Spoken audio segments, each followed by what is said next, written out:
नमस्कार। आज सार्थ श्री दासबोध है, उसका दशक चौथा और समास नवमा है। और आत्मनिवेदन भक्ति उसे कहते हैं।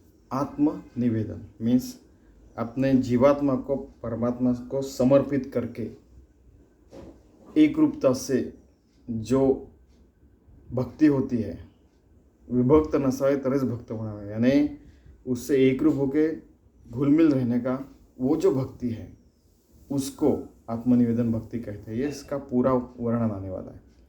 किसी ने पूछा था कि आप कौन सा दासबोध यूज़ करते हैं, तो ये दूसरी बार लिया है। पहले भी 1992 के पहले भी थी, लेकिन फिर वो किसी ने मांगी थी तो दे दी थी मम्मी ने। तो ये प्राध्यापक के वी बेलसरे की ये दासबोध है और ये जोशी ने प्रकाशित किया है और मारुति वी रामदासी ने समर्थ सेवा मंडल सज्जनगढ़ सातारा का है प्रकाशक है। यानी समर्थ सेवा मंडल का ही मैं ये यूज़ कर रहा हूँ। हम किसी की एडवर्टाइजमेंट नहीं कर रहे, ये केवल बता रहा है। किसी ने पूछा कि बाबा कौन सा सार्थ दासबोध आप कह रहे तो कौन सा है, तो ये है। ठीक है। सारी साधना जो रहती है वो परमात्मा की तरफ अगर रही, बहती रही तो ठीक रहता है। नहीं तो हाँ, हम अगर गलत तरीके से साधना मार्ग पे रहे तो गड़बड़ हो सकती। इसलिए समर्थ ये सारी चीज़ें जैसे इतने स्पष्ट शब्दों से कहते हैं कि हमारा आचरण ही बदलना चाहिए। मन कर्म वचन ध्यान जो लगा, वैसे पूरा मन क्रम वचन पूरा कर्म सारा चेंज हो जाना चाहिए और सारा का सारा भगवान को समर्पित हो जाना चाहिए, ऐसा समर्थ रामदास कह रहे हैं। ठीक है, देखते हैं।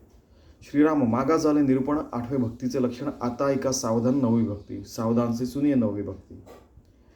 9वी निवेदन जाणावे, आत्मनिवेदन करावे, ही तेही सांगितलेलं स्वभाव प्रांजळ करून। 9वीं वाली जो भक्ति है वो आत्मनिवेदन है और मैं अपने स्वभाव से पूरा एक्सप्लेन करके मैं बता रहा हूँ। ठीक है। यहाँ पे निवेदन का संस्कृत अर्थ है कि विद, यानी आपको भगवान को समर्पित हो जाना है, उसी को आत्मनिवेदन, आत्मा को समर्पित हो जाना है। इसको समर्पण कहते हैं, वो समर्पित भक्ति, वो आत्मनिवेदन भक्ति कहते हैं। ऐका निवेदनाचे लक्षण देवासी व्हावे आपण, करावे तत्वविवरण म्हणजे कळे। कि इसका लक्षण ऐसा है कि हमने भगवान के प्रति समर्पित कर दिया और बाद में हम तत्व का विवरण करते, सोचते कि यार भगवान को समर्पित किया यानी एग्जैक्टली क्या किया। देह है, जीव है, फिर आत्मा है। फिर जो हनुमान जी कह रहे हैं कि देह बुद्ध्या तु दासो, जीव बुद्ध्या त्वदंश, आत्म बुद्ध्या त्वमेव हम। तो देह यानी क्या, जीव यानी क्या, शिव यानी क्या। जीव और ब्रह्म एक रूप है, शिव एक रूप है, यानी क्या, ये अलग अलग भगवान के नाम क्यों है, ये सारे हम लोग सोचने लगते हैं। तो बाद में पता चलता है कि आखिर में सोचते सोचते विचार करते करते हमें समझ में आता है कि भगवान का स्वभाव है कि अनंत कोटि ब्रह्मांड नायक से अपना खुद के स्वभाव में लीन रहने का। वैसे हम भी उसको लीन हो गए तो हम भगवान से ही लीन हो जाएंगे। ऐसा ऐका निवेदनाचं लक्षण और देवासी व्हावे आपण, करावे तत्वविवरण म्हणजे काय। ऐसा तत्वविवरण करते करते करते करते पता चलता है कि ऐसा है। ब्रह्मम सत्यम जगत मिथ्या। मी भक्त ऐसे म्हणावे आणि विभक्तपणेची भजावे, हे आवघेची जाणवे विलक्षण। मैं भक्त हूँ लेकिन भगवान से अलग हो कि भक्त कैसे हो सकता है, इन्होंने पूछा है।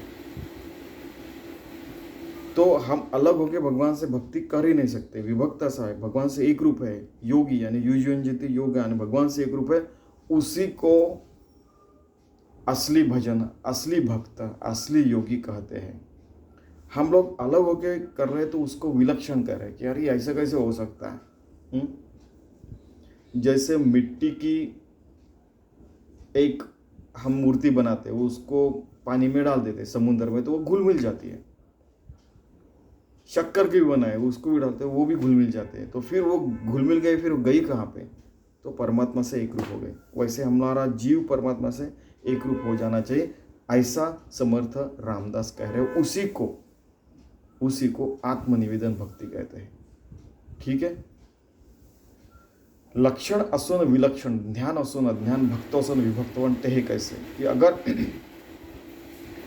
भगवत भक्ति के लक्षण है, ठीक है, उसके पास ज्ञान भी है, फिर हम उसको अलग कह रहे तो ये अज्ञान नहीं हो गया, ये विलक्षणता नहीं हो गई क्या? भक्तो असन विभक्तते है कैसे कि भक्त होके भी वो विभक्त कैसा है? क्योंकि हर किसी का देह तो अलग अलग दिख रहा है। ठीक है, फिर वो भक्त कैसे हो गए? एक ही परमात्मा से एक रूप कैसे हो गए? तो हमने इसके बारे में भी सोचा था कि इस्लाम वाले अकबर कहते कि जो अगणित है,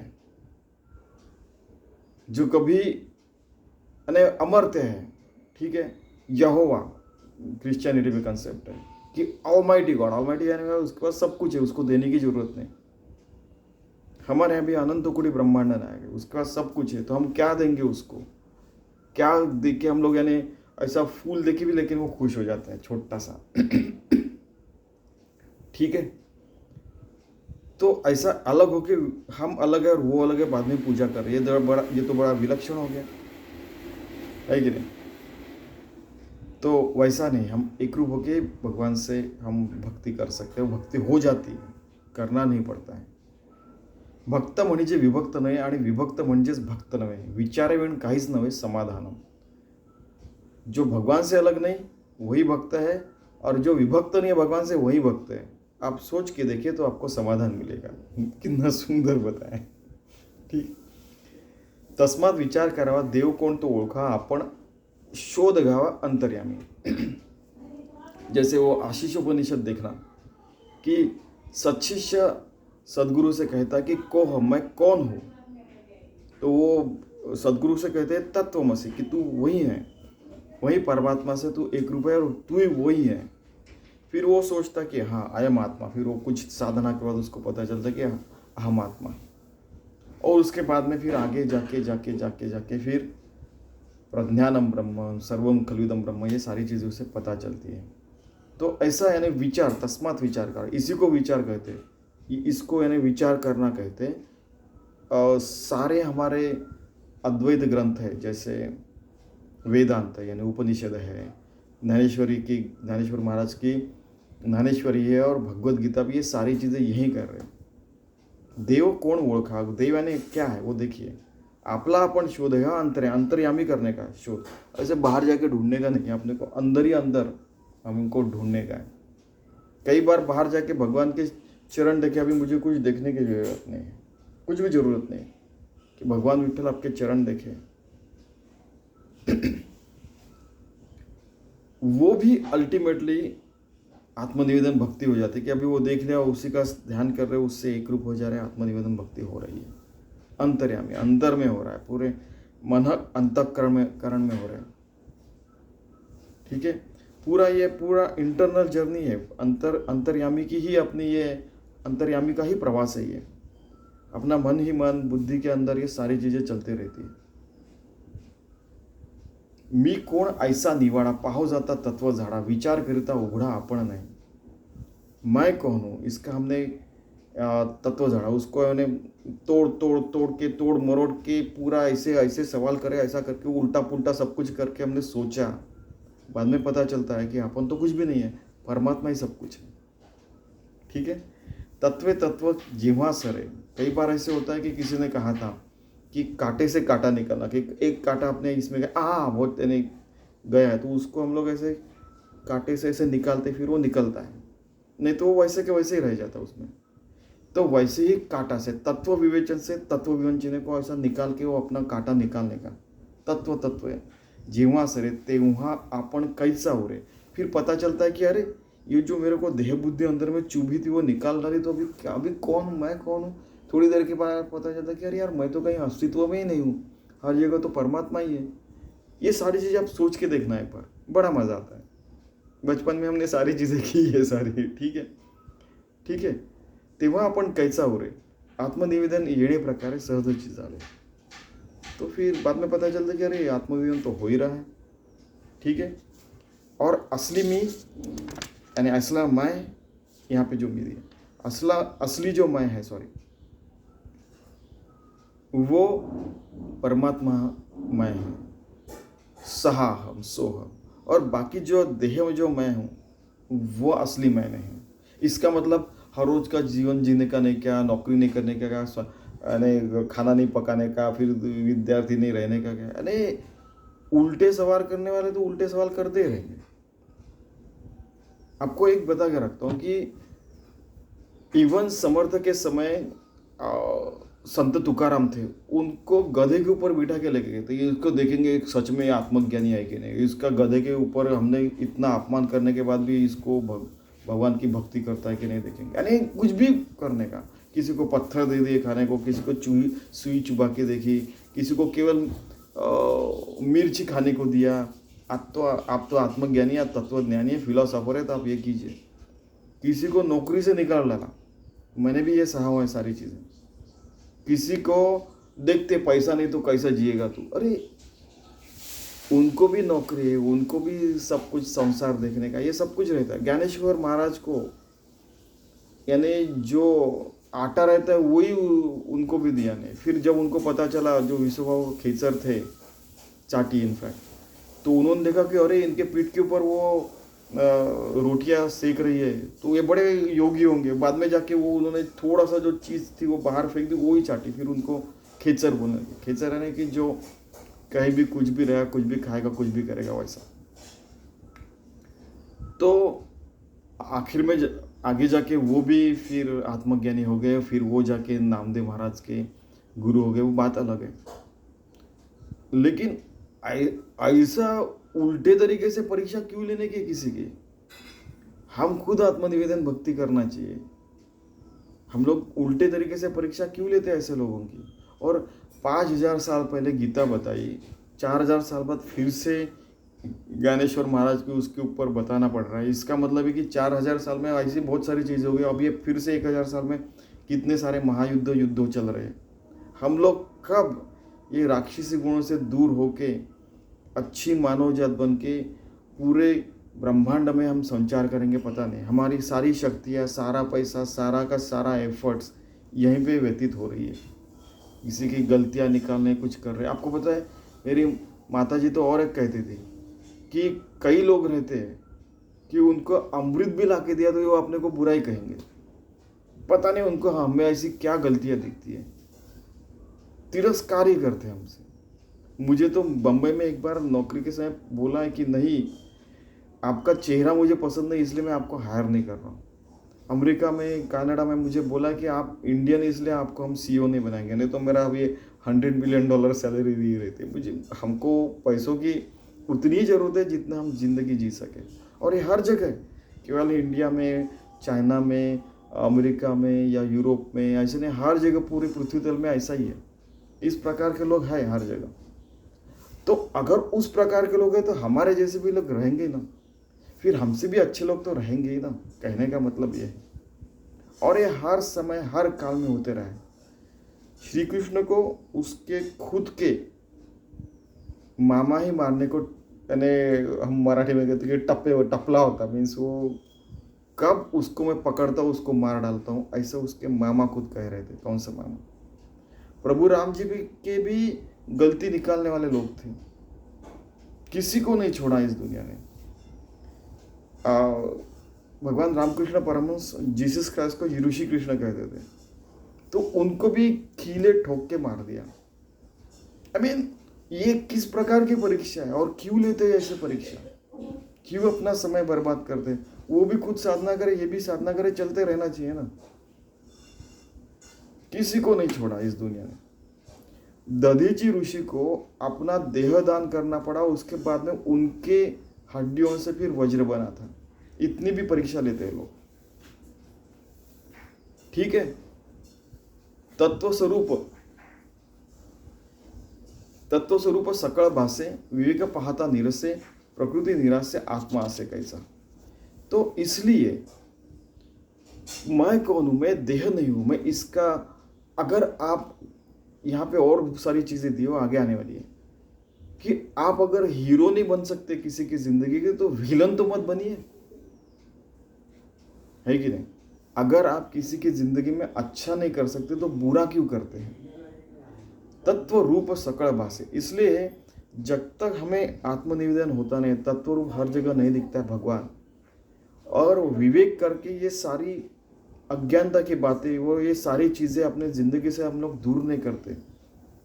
प्रकृति निराश से आत्मा से आपन कैसा, कि ये प्रकृति का निराश जब तक हो नहीं जाता है, फालतू चीज़ें जब तक हर किसी की ज़िंदगी से चली नहीं जाती, तब तक आत्मनिवेदन नहीं होता है। एक मुख्य परमेश्वर, दूसरी प्रकृती जगदाकारू, तिसरा आपण कैसा स्वरूप आडिलामध्ये। तो अभी देखिए कितना सुंदर बताया कि एक मुख्य परमेश्वर, हर जगह परमात्मा, हर जगह, और दूसरी अगर हमने बोला, वैसे तो परमात्मा है हर जगह, लेकिन दूसरी अगर बोला तो प्रकृति जगदाकार, कि हर जगह कुछ ना कुछ बना हुआ है, पृथ्वी है, ये है, आकाशगंगा, ये सारी चीज़ें। तीसरा आपण कैसा स्वरूप, तो तीसरा मैं हूँ, मैं ऐसा हूँ ऐसा हूँ। उसको स्वामी जी कभी कभी बोलते थे ढुड्ढाचार्य, कि ऐसा कौन हो गया तू, ऐसा बहुत बड़ा हो गए। कि तीसरा अपन कैसा चोर आने मध्ये, तो ये तीसरा ये चोर है, मैं कहने वाला है, और फिर अहंता से सारे अपने निर्णय ले रहा है, किसी को तकलीफ दे रहा है। ऐसा मैं अपने चोर जो बीच में लाया किसने, हमने वो चोर को भगा देना चाहिए, तो फिर हम लोग परमात्मा स्वरूप हो जाएंगे, ऐसा समर्थ रामदास कह रहे हैं। ऐसे सिद्धची असता नाथीली लागे देह अहंता, परंतु विचार पाहो जाता काहीच नसे। फिर ऐसा हम भगवान सिद्ध, यानी भगवान के प्रति एक रूप हो जाना, उसके पास फिर देह अहंता नहीं, सिद्ध है, वो सिद्ध पुरुष हो गया, फिर वो हमारी इच्छा कंप्लीट करेगा। यहाँ पे भगवान किसी की इच्छा पूर्ण करने के लिए बैठे नहीं। हमारे पास तो लिस्ट है, कई लोग बोलते भगवान से क्या मांगना है, तो धड़ धड़ धड़ किसी ने बच्चे ने लिख के लगे, ये देखो मेरे को ये चॉकलेट चाहिए, ये बिस्किट चाहिए, ये चाहिए, वो चाहिए। ये तो बच्चों का पता है, बड़े लोगों का और कुछ होगा, फिर अरबपति बनाओ, ये पिजाओ, ये करो, वो करो, ठीक। तो देह अंतर नहीं रहती। तो हमें ये विचार करना चाहिए, इन डेप्थ विचार होना ही चाहिए जिंदगी में। अब बाद में पता चलता है कि इतना सखोलता से हमने विचार किया, तो पता चला कि कुछ भी अस्तित्व में नहीं है। एक बार क्या हो गया कि एक साधु के पास एक व्यक्ति गया, तो उसने बोला कि ये सारा जगत जो है बहुत तकलीफ वाला है। तो उन्होंने बोला कि कहाँ पे, जगत कहाँ पे, ये कहाँ पे? बोले ये देखो, ये। बोले कहाँ पे है?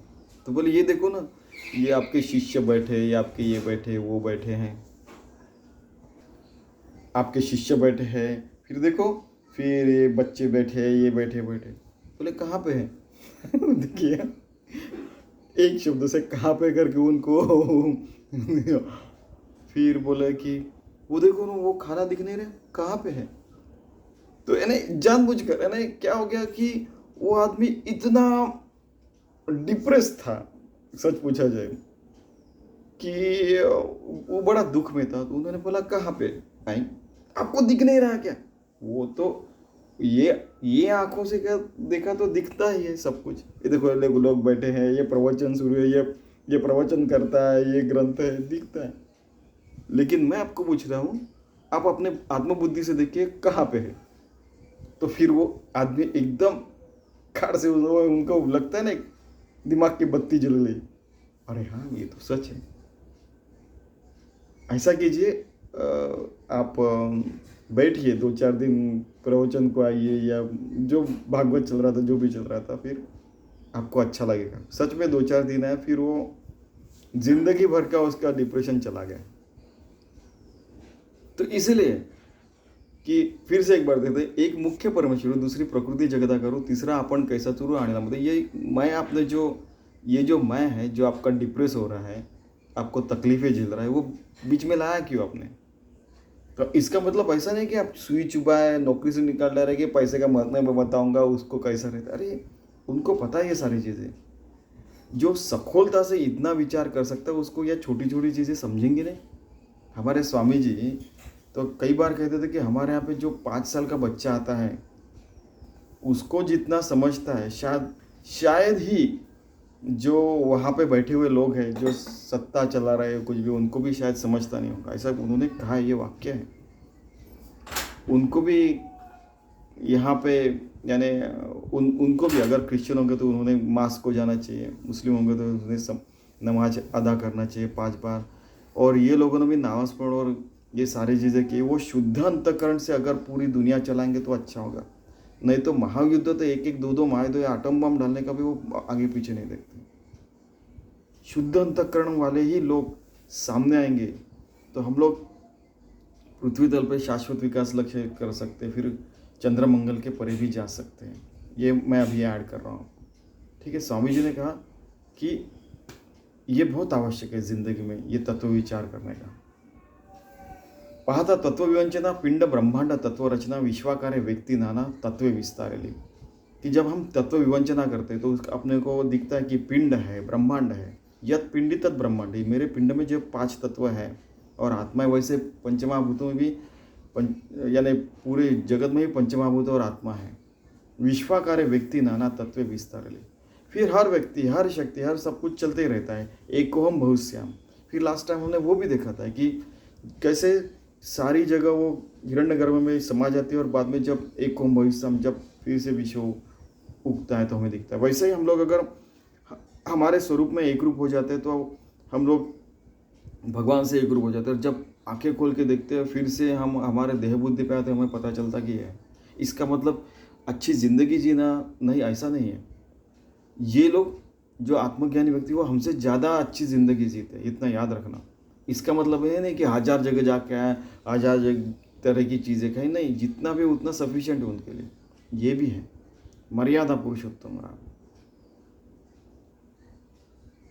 तत्वे साक्षत्वे वोसरती साक्षत्वे नूरे आत्मप्रचिति, आत्मा से आदियंती आपण कैसा, कि तत्व हम लोग सोचने लगते हैं तो बाद में पता चलता है कि साक्षत्व वोसरती, साक्षत्व यानी कि मैंने लास्ट टाइम बताया था कि हमारे स्वामी माधवनाथ हर किसी के सदगुरु रहते, वैसे हर अपने सदगुरु के बारे में जो भी सुना बता भी सकता है।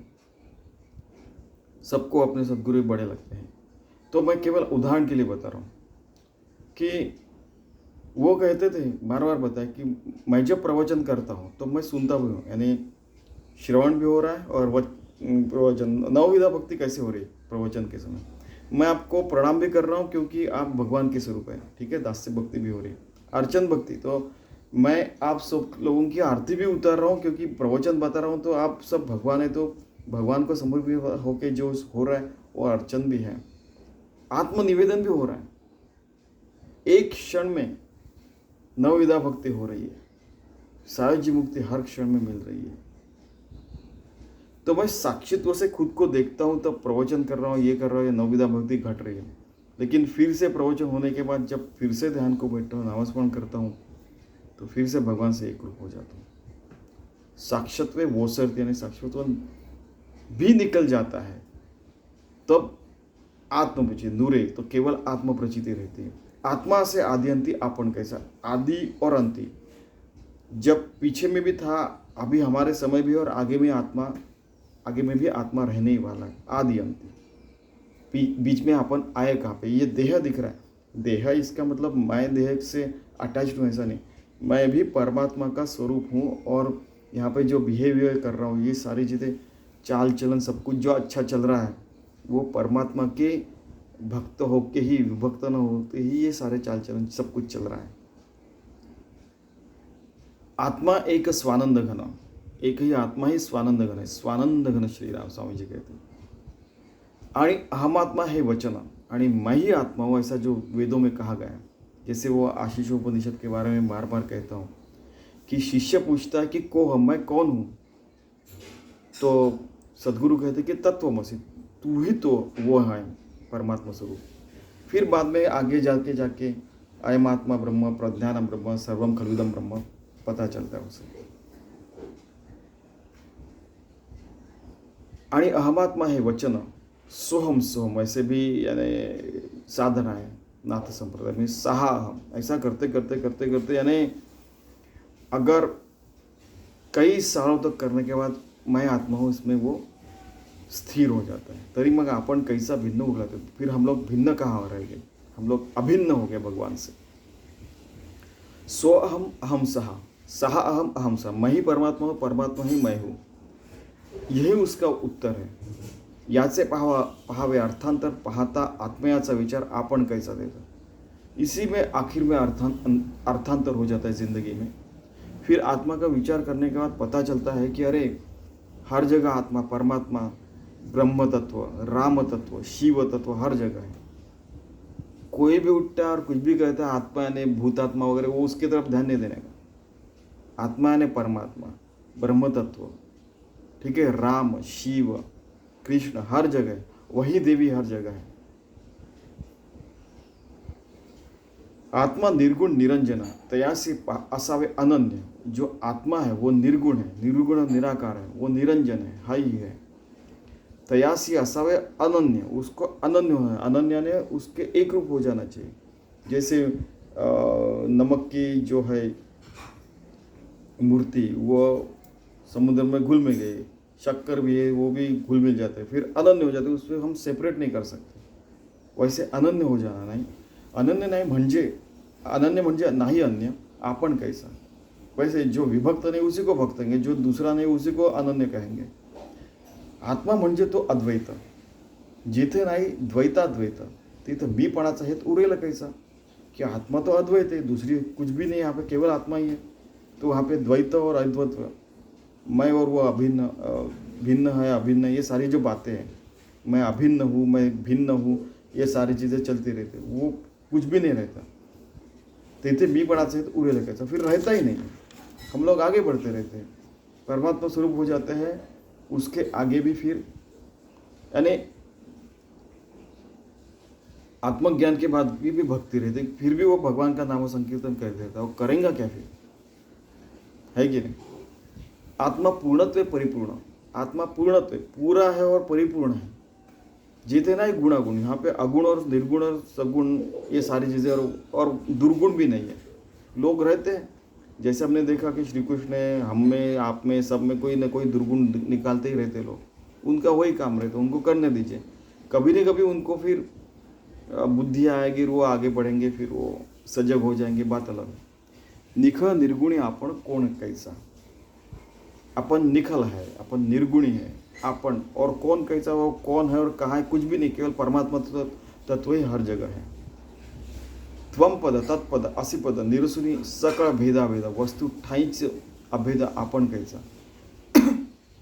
त्वम पद है, तत्पद है, उसके यानी पद भी है और पद यानी पैर भी हो सकते, उसके पैरों में हमने रहना चाहिए. त्वम पद यानी आपको, और एक है पद यानी आपको पता है त्वम यानी जो शब्द रहता है उसको भी पद कहते हैं. और शब्दों का यानी दो चार शब्दों का भी संकलन, उसको भी पद कहते हैं. अहमात्मा वगैरह ये भी पद रहते हैं, ठीक है. और पद यानी पैर के भगवान के चरणों में एक रूप है. तो ये त्वमपद, तत्पद, असिपद, निरुसुनी सकळ भेद, सारे भेद और अभेद, वस्तु ठाईच अभेद आपण कैसा. फिर इनके परे जाके सब अभेद है, केवल एक परमात्मा हर जगह है. ब्रह्मम सत्यम जगत मिथ्या, ऐसे अपने को पता चलता है.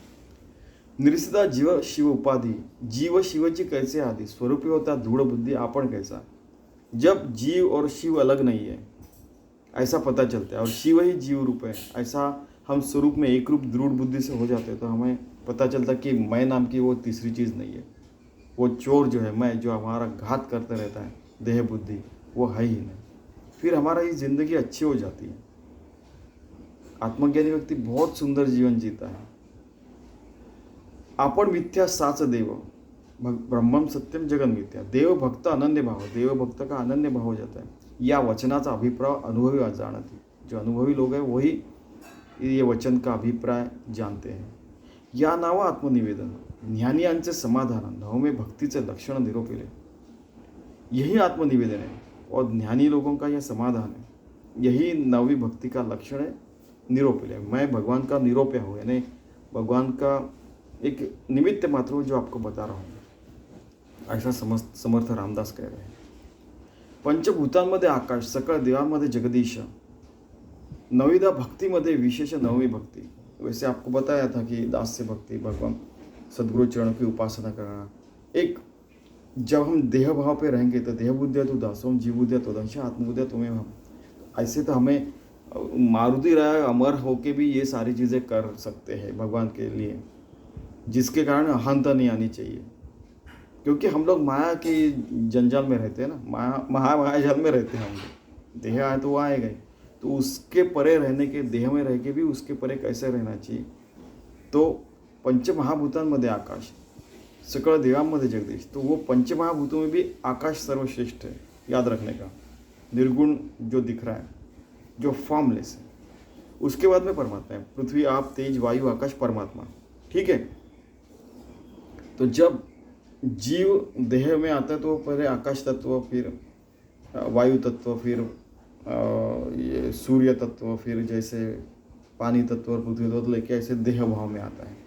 और जब आत्मज्ञान होता है तो वो धीरे धीरे पृथ्वी तत्व, आप तेज वायु आकाश इससे छूट के परमात्मा स्वरूप हो जाता है। बाद में पता चलता है कि अरे हर चीज़ परमात्मा रूप ही है। ऐसा सकल देवों में जगदीश है। नविदा भक्तीमध्ये विशेषण भक्ती नव्हे, ये जो आत्मनिवेदन भक्ति है, सब चीज़ों के परे भगवान से एक रूप रहने की, उसको नवमी भक्ति कहते हैं। भक्ति नवमी भक्ती आत्मनिवेदन, न होता न चुके जन्म मरण, हे वचन सत्य प्रमाण अन्यथा नवे।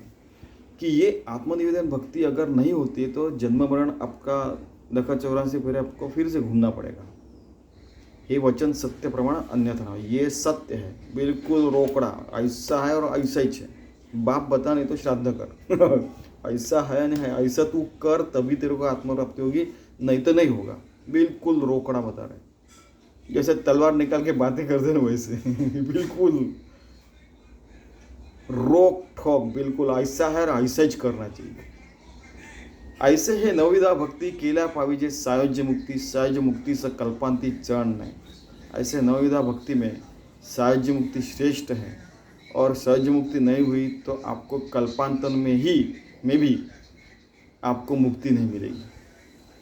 तीही मुक्ती से आहे चरण, सहज मुक्ति अचळ जाण, त्रैलोक्यास होता निर्वाण, सहज मुक्ती चयना। कि इतर जो 3 मुक्ति, 4 मुक्ति, सहज मुक्ति चौथी है, सलोकता, समीपता, साई, और बाद में सबसे आखिर में सायुज्यता है। तो सायुज्यता अगर मुक्ति नहीं मिलती तो आपको त्रैलोक्य में कहीं भी रहो, चाहे भगवान रहो, ऋषि मुनि रहो, आदमी रहो, कोई पाषाण रहो या कोई भी जीव में रहो, आपको मुक्ति नहीं है। कहने का मतलब है कि जो पत्थर वत्थर भी जीते रहते, वो भी एक प्रकार के शिवत्व रूप, उनको भी जीव रहता है। कहने का मतलब ये भी है। अभी साइंस मानेगा नहीं, वो तो मरी हुई चीज़ें बोलेंगे, वो तो पत्थर है, सजीव नहीं है बोलेंगे, वो बहुत अलग बात है फिर वो। तो उनको सहज मुक्ति कल्पांती चरण नहीं, ठीक है। ती मुक्तीस आहे चरण, तो सहज मुक्ति अचरण, त्रैलोक्यास होता निर्वाण, सहज मुक्ति नहीं, कहीं भी रहो आपको मुक्ति नहीं। फिर आपको पता है कि ब्रह्मदेव का भी लाइफ स्पैन होता है, कि यानी उनको भी जिंदगी रहती है, कि इतने 100 युग होने के बाद फॉर एग्जांपल उनका भी मरण आने वाला है। ऐसी सारी चीज़ें शास्त्रों में दी गई है।